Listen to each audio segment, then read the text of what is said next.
ఇవాళ తెలంగాణ సమాజానికి చెప్పదలుచుకున్నా, తెలంగాణ పౌరుషానికి గుజరాత్ పెత్తనానికి ఈ ఎన్నికల్లో పోటీ. నిన్న నేను కొన్ని అంశాలు ప్రస్తావించిన. 10 సంవత్సరాలు ప్రధానమంత్రిగా ఉన్న నరేంద్ర మోడీ గారు పునర్విభజన చట్టంలో పొందుపరిచిన బయ్యారం ఉక్కు కర్మాగారం మనకి ఇవ్వలేదు, రైల్వే కోచ్ ఫ్యాక్టరీ కాజీపేటలు మనకి ఇవ్వలేదు, ITIR కారిడార్ ఇవ్వలేదు, IIM ఇవ్వలేదు, IIT ఇవ్వలేదు, గిరిజన యూనివర్సిటీ తిట్టంగా కొట్టినంత పనిచేస్తే మన ప్రభుత్వం వచ్చినాక ఇచ్చారు. ఇదే కాదు, పాలమూరు రంగారెడ్డి ఎత్తిపోతల పథకానికి జాతీయ హోదా ఇవ్వలేదు. ఇక్కడ మీకు పెట్టిన పరిశ్రమల్ని ఆయన ప్రారంభించలేదు.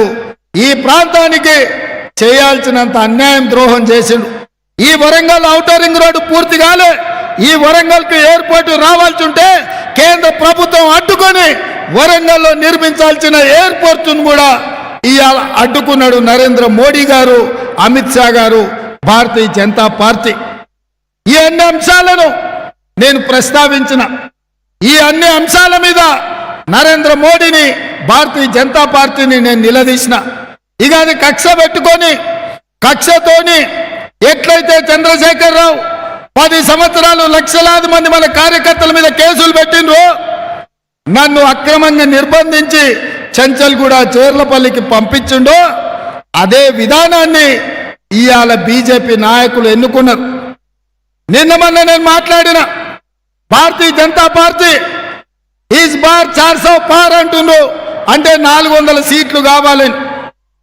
ఈ 400 సీట్లు ఎందుకంటే డాక్టర్ బాబాసాహెబ్ అంబేద్కర్ కాంగ్రెస్ పార్టీ తమ చెమటోడ్చి రాజ్యాంగంలో SC ST రిజర్వేషన్లు ఇచ్చి ఇవాళ దళితులను, గిరిజనులను లాయర్లుగా, డాక్టర్లుగా, ఇంజనీర్లుగా, IASలుగా, IPSలుగా, IFSలుగా, MLAలుగా, ఎంపీలుగా, MLCలుగా, రాష్ట్ర మంత్రులుగా, కేంద్ర మంత్రులుగా ఇవాళ కడియం శ్రీహరి గారు లాంటి వాళ్ళు లెక్చరర్స్ అయి సమాజానికి ఉపయోగపడే చదువు చెప్పి మంత్రులుగా పనిచేశారు.